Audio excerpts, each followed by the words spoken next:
Саламатсыңар. Бүгүн 3-март эмне күн экенин билесиңерби? Кыргыз элинин желегине 25 жыл болгон.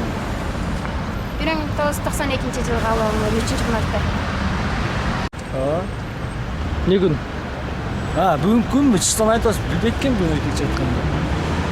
Билесиз, бүгүн 3-март Кыргызстандын желегине 25 жыл болду.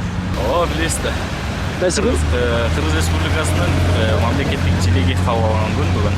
Ровно бүгүн 25 жыл болду. Юбилейный күн десек деле болот. Какой день? Какой день сегодня? У нас вообще-то православных пост.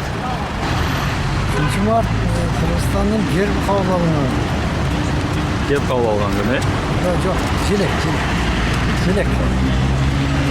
Бүгүн факт келчү.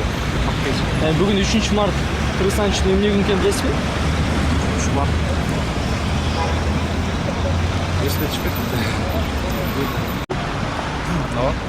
Эмне күн? Желекти кабыл алган. Канча жыл болгонун билесизби? Канча? Кыргыз желеги. Канча жыл болгонун билесизби? Кыргыз желегине Желек күнүнө. Канча жыл болгонун билесизби?